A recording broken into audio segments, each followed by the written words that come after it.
Welcome to another edition of Sound Chat with Irish and Chin. Interviewing some of the legends, Kingston, Jamaica in the Garrison. Strictly sound system culture, living legend in the sound clash world. Original Joe Lickshot, Jimmy Metro, the owner of Metro Media. Man himself, Cutty Ranks. Here we know, girl, no one time gone, it was Miss Olivia. This week's Sound Chat is one that I've really been looking forward to for some time now. Been trying to catch up with Daivid Rodigan for, I would say, more than a year. We do come across each other, but we never get to sit down and vibe and talk about your career and your contributions to the actual sound system arena as it relates to Clash. So, so many Clash fans, so many requests was made. When are we gonna get Daivid Rodigan and hear his story? So we're about to unveil your story. Now, I'm usually doing the interview. I want to take it from a different angle though. I don't want to talk about, you know, David the radio jock, or David the librarian of music, because I know that mental is there. I want to talk about David the selector, the sound man in the arena, and some of those landmark clashes that you have done. And how long have you been playing? Professionally playing from 1978, in that I was started with BBC Radio London and started getting bookings as a radio DJ in Clubland. But I started playing out in the summer of '67 when 007 Shantytown was a big hit, and Madness by Prince Buster, and Oh Carolina was still popular, Phoenix City, the Guns of Navarone, Scatterlights, Prince Buster, the Wailers, What's New Pussycat. So I was playing what you would call school discos. I remember signing on the school disco in 1969 with I'm the man to quench your musical thirst, from pillar to post, Upsetter, the boss. And that was the intro to a Lee Perry and the Upsetters record called Dry Acid. I guarantee if you play that tune on the Punch label, anywhere, anytime, people go nutsoid. There's sheer energy in it. And that was '69, that was at the school disco. I'd play at people's house parties because I collected records, and so people would say, hey, bring your records. And that's really how it started. And when I went to college, I was playing at college discos and so on. And to me, the important thing about being a DJ is that you should have the confidence to try and read that crowd and to play not just what they want to hear, which is usually quite obvious, but what they might not expect to hear. And that can be, for example, ending a set with, as I sometimes do, Johnny Cash, Ring of Fire. I mean, people look at me and go, he just played Ring of Fire by Johnny Cash, original Man in Black, San Quentin. He's the original Batman. And you get some big forwards. So, I'm already talking too much, but there it was, 16, falling in love with this music from Jamaica, this crazy backbeat.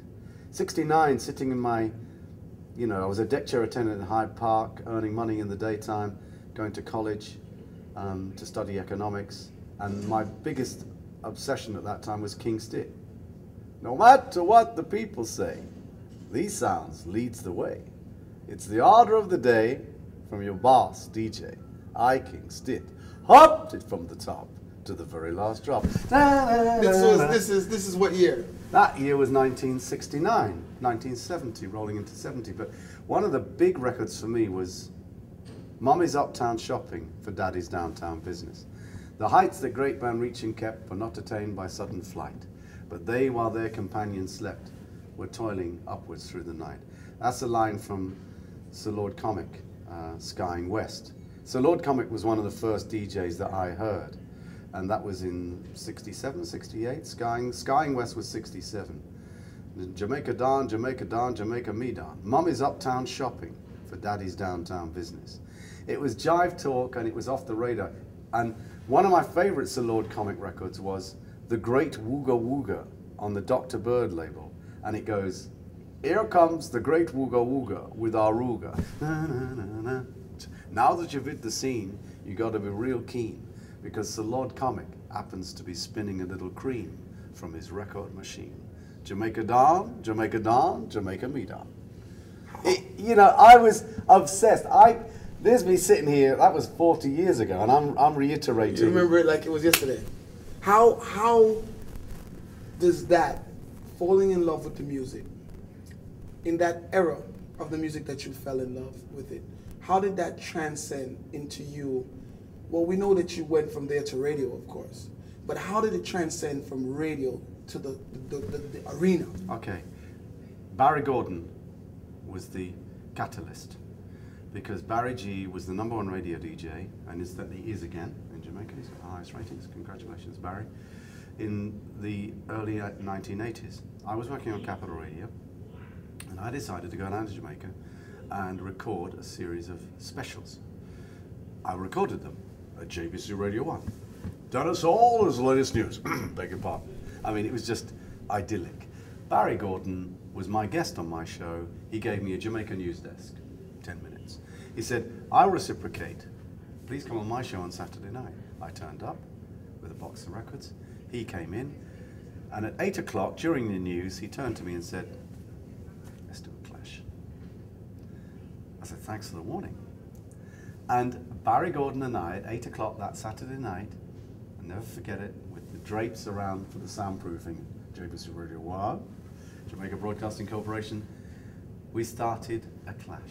And to this day, if I had a Jamaican dollar for every time someone said to me, boy, I want to listen to Clash with you on Barry G. So what year was this? 1983. 1983. Yeah, so we did that clash from 8 in the evening till 2 in the morning. Now, basically what I was doing and what he was doing was playing, we were clashing, but we were radio DJs, it had never happened before.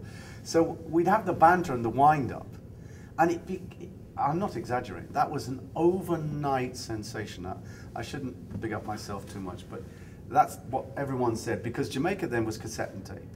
And I remember we did that clash 84, the biggest one was 85, the one that everyone talks about, the Slang 10 clash, where he cut a dub plate where he gets someone pretending to be me, going to King Jammies or Tubbies to try and cut some dub. And they're laughing at me, oh, Barry G cut a ball off it. And then, which hand can it be, hand can it be? So, the echo miner, put your hand on the key, put your hand on the key, put your hand on the key.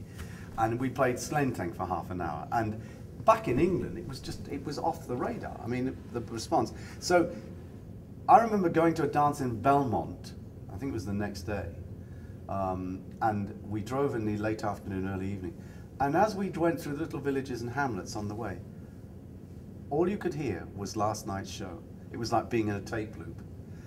People cassette and tape, cassette and tape. And of course, that led to the biggest clash ever, really, for me, which was 1985, here in the Big Bagel. Let's hear it for New York. Well, before we get to the New York clash, right? You and Barry G, you're on radio in Jamaica. Yeah. You're clashing. And it's being recorded and then sent by jet back to London, because there was no simulcast then, and played again on Saturday night. Was there any time that Barry came to England and yes, you guys... and we'd reciprocated on Capital Radio and on BFBS. So it became a hit. Now, yeah, now it was an event. Let me ask you this. Was it something that was organized clashing, or was it just spontaneous for both of you guys? Spontaneous. So you were hitting him hard and he was hitting you hard. There was no punches being held. And we didn't know what was coming. And he'd play a Gregory, I'd counteract with a Gregory, and so it would go on. And because we both, Barry G has a passion for the music of his country, and he has the knowledge and depth of understanding. He can, you know, that man knows his game. I used to listen to him late at night when I was in Jamaica, before I knew him, before I met him. And he used to have a late night Saturday night show where he just played Studio One and Treasure Isle. And he played them. One of the biggest forwards I ever saw was when Barry Gordon played Without Love by Ken Booth, the Studio One cut. He dropped that in a dance. That place smashed up. And one of the earliest live broadcasts we actually did was on JBC Radio 1 from Skateland. And it was me and him on stage. He was hosting the show. It was being broadcast live to Jamaica. I was a guest DJ. Sister Nancy was a DJ competition between the ladies. And next thing, the gates of Skateland blew open. I'll never forget this. And it was I took an avalanche. A crowd stormed in, carrying shoulder high Peter Metro and Burro Banton. Burro Banton was wearing a Canadian flying jacket, a pilot's jacket. This is 82 degrees at night, skate now. And he's got the fur collar. Why? Because he'd just come back from foreign. He'd been to Canada, and where it's been snowing. And he needed to show his fellow Jamaicans that he'd been a foreigner. I collapsed. And then Nine of the Observer was there, and he said to me, do you want a Guinness? I said, yeah. He said, you want a hot one or a cold one? Hot one or a cold one? What? It could only be a cold one. No, Jamaicans like to drink warm Guinness too. It was just one of those crazy mad nights, and the big rhythm that year was da-dum, ba-dum, bum, bum, ba-dum, Taxi with Dean Fraser. And I tell you, that night in Skateland, we also played do do do do do do do do do do do. Your love's got a hold on me. It's like Dennis Brown with the sister, who was it? Lady Anne that did Murder. When we dropped that. So were you guys the first to premiere these songs, or? Some of them, yeah. Some of them. Because we were radio jocks, we would get pre-release copies. I remember John Holt coming to me in Sonic Sounds and saying, yeah, here's a white label of a song I've just done with John Joe. I said, what's it called? He said, it's called Police in Helicopter. That is an anthem. Right. There's a white label on Saturday afternoon at Sonic Sounds on Retirement Crescent. You become so popular in Jamaica. Well, your popularity and Barry Gordon's popularity is growing, which leads to now a demand for you guys to reciprocate this competition abroad. And in Jamaica, because one of the first dances we did in Jamaica was a clash in New Kingston, at the New Kingston Drive-In Cinema. Wow. And no word of a lie, ask Gussie Clark. Gussie Clark was cutting a dub plate by Gregory, and he almost had to hold the needle into the cutter to get it to cut. And Gregory had voiced it that afternoon, and it was Private Beach Party. Gregory had voiced it that afternoon, Gussie Clark cut the dub. And Barry Gordon, the great host that he always is, said to the assembled crowd, a big crowd, ladies and gentlemen, please welcome my fellow broadcaster from London, England, Daivid Rodigan. I walked onto the stage. There was an element of surprise on the faces of the audience. Because, you know what they were thinking, why? Because many Jamaicans had presumed I was a black Londoner. Right. Because I talked, obviously, with in passion. depth of the music. Yeah, so, right. You know, and there was an element. You had to be black because you knew so much about the music. So there was a big shock. But that night went off extremely well, and promoters rushed us. And we did dances in Belmont, we did them down in the Grill, we did them up in Lucy on the Rocks. The one on Lucy on the Rocks, that's where Barry G really gave it to me. He took the dance that night. He had a Josie Wells dub. Now, in those days, we go down to Jammies and Tubbies to cut dubs. And I noticed that day I went down there, and Josie was friendly enough to me, but just a little bit standoffish. Yeah. And I thought, what's going on? And Jammy's like, yeah, don't pick a side. Jammy's like, come in the office a minute, Dave. What's going on? And then I'm in the office, and I said, what's going on? He said, well, Barry G, I got them. So Barry Gordon was in the studio, and Josie Wells was voicing. That's how it goes. Come on. That's the game. I'm one of Josie Wells' biggest fans and friends. And that night in Lucy, Barry G queued up the dub. Run, Rodigan, run. The boogeyman a come. It just on da da da da da da da da da. Panani rhythm. What year now are we talking about? 19. I guess that would have been 86, wouldn't it? Panani rhythm. On the Rocks in Lucy. Bonkers, crazy. Now, and the people laughed. I tell you, that night I took it on the chin and went, I was on the ropes, I was Joe Frazier. Now, when does it start getting to be intense? Like, when do you and Barry Gordon wake up and realize that, wow, this competition is no more fun and games? It's still fun because it's music, but you start now to cut heavier material, and he starts to cut heavier material to prepare. It had run its course, to be fair. Like anything, like any TV show, like anything in life, nothing lasts forever. And it had run its natural course. And by 1989, Barry Gordon moved over to RJR. He left JVC Radio 1. He was at RJR, and we did a clash there. Little Lenny was #1 with Gun in a Baggie, and he cut that on special. We voiced that down at Tubby's, and that, I believe, was 1989, and that was the last clash that Barry and I did. It had really run out of steam. You know, like anything, it's always best to walk away when it's at its peak. Frankly, it probably had already peaked. And the music, you know, it was one of those things.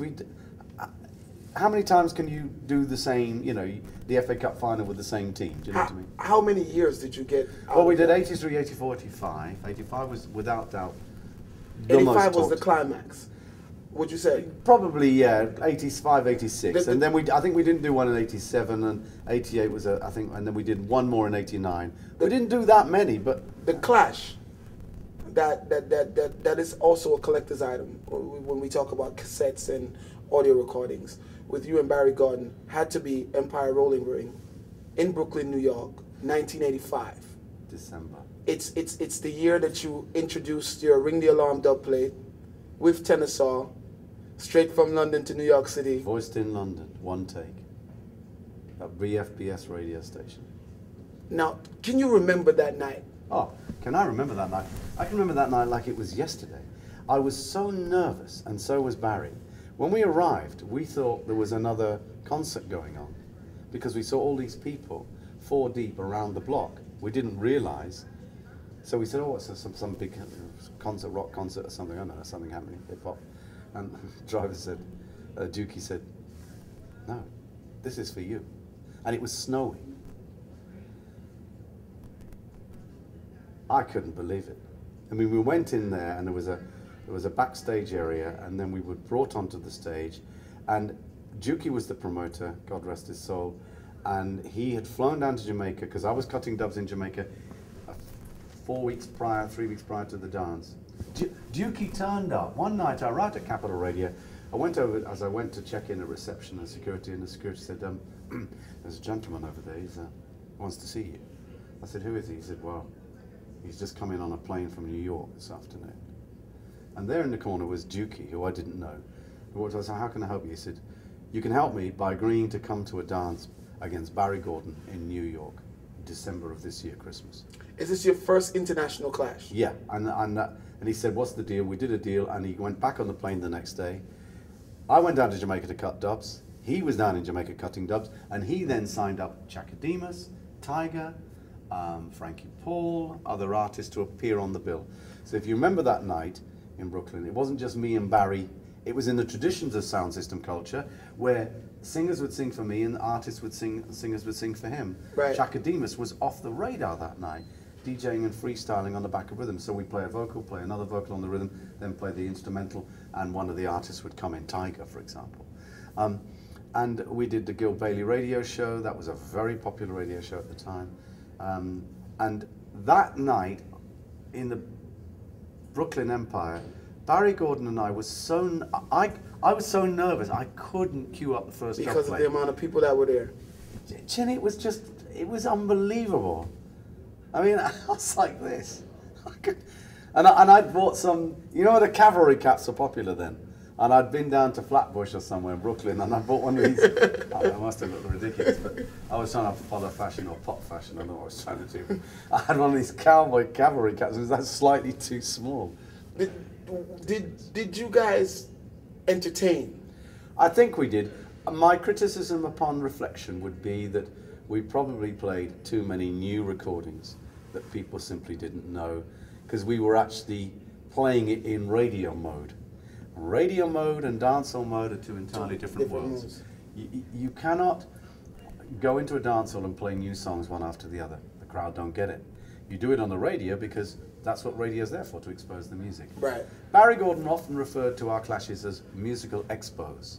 We were exporting the music.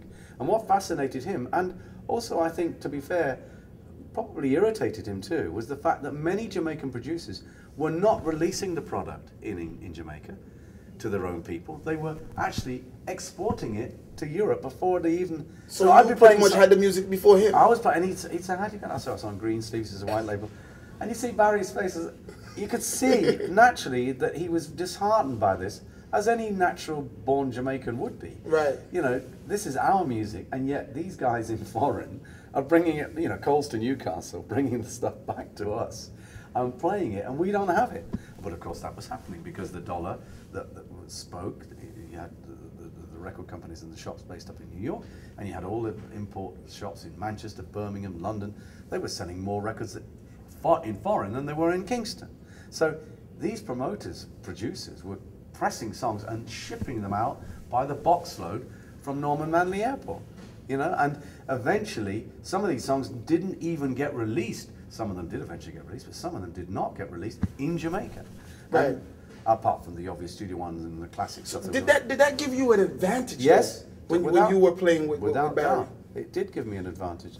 The 85 Clash in Brooklyn the first time. Talk to us about some of the dubs that were played that night. Well, I think, as again, one of the problems was that we had played, upon reflection, we had cut new material that I was familiar with, that he was familiar with, but the crowd weren't. And when I listened back to that, and apparently you can still get it, it's not very good quality, but it's up there in the ether, you know, people have accessed it and put it up on the internet. The quality is not great, unfortunately. And my criticism would be, Chin, that we failed to play enough current or old classic popular songs.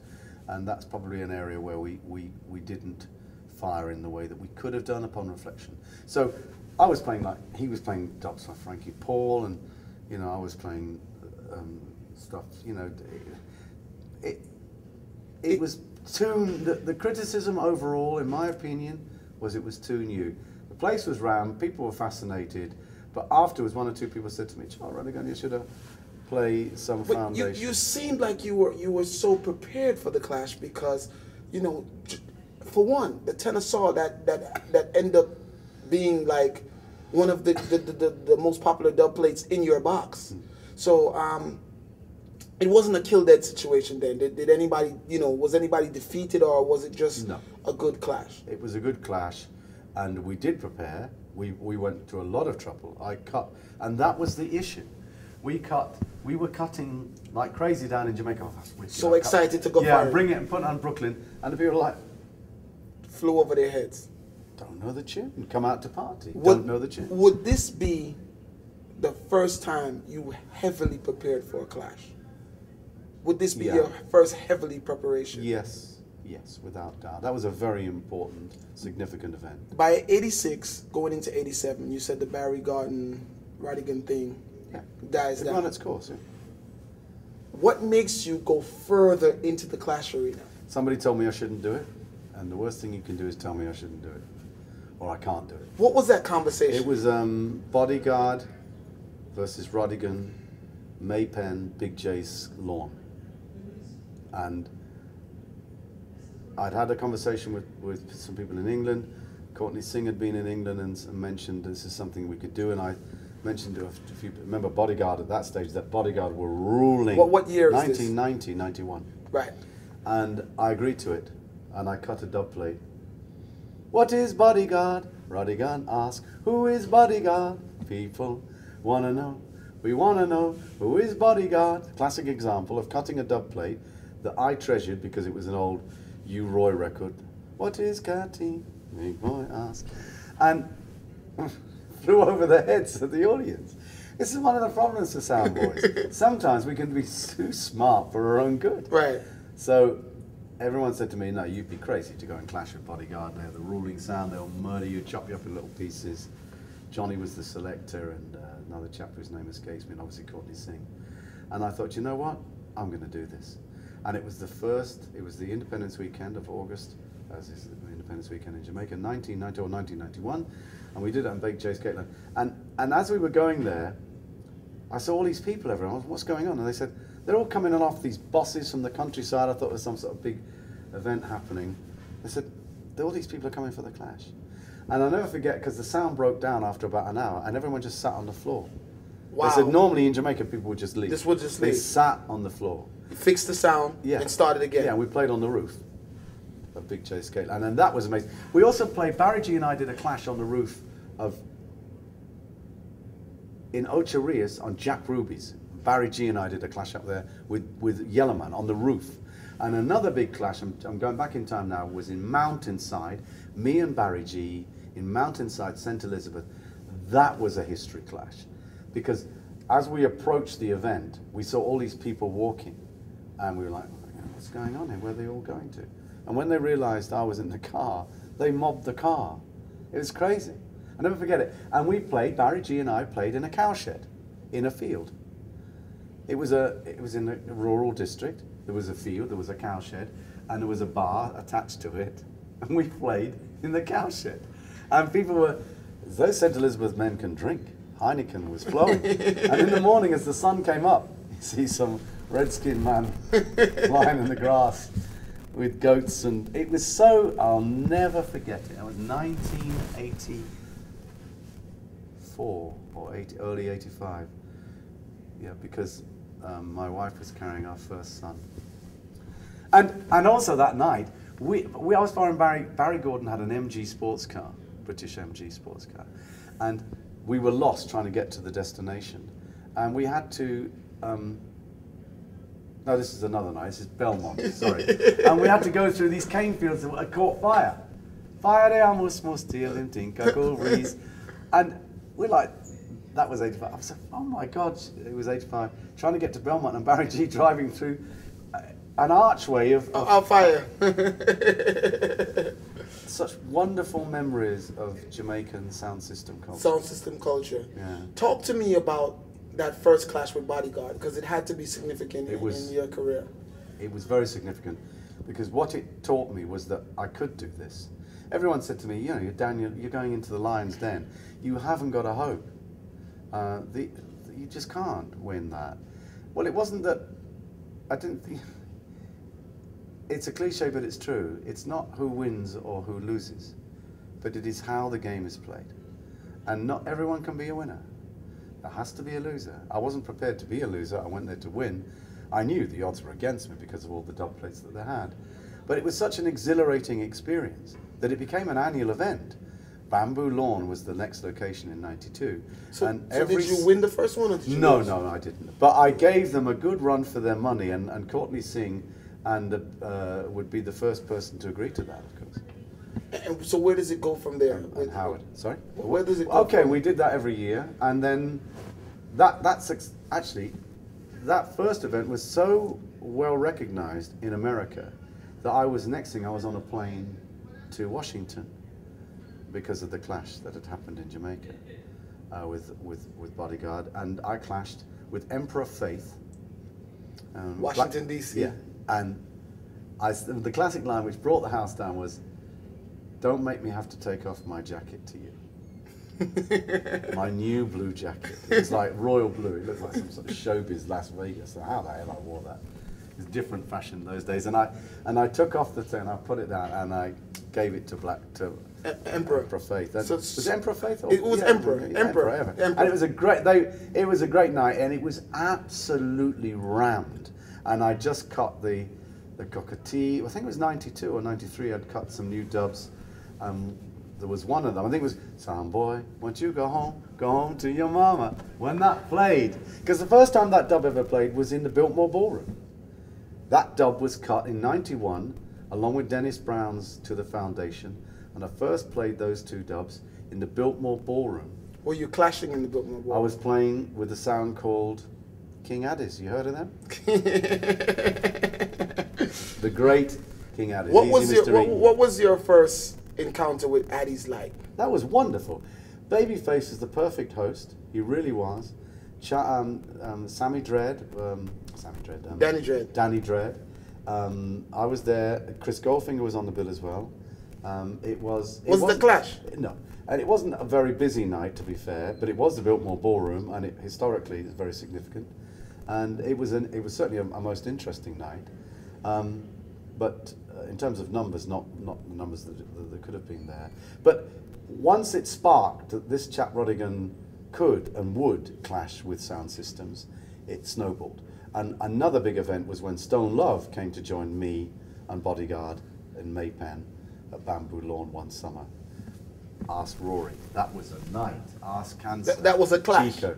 It turned into one.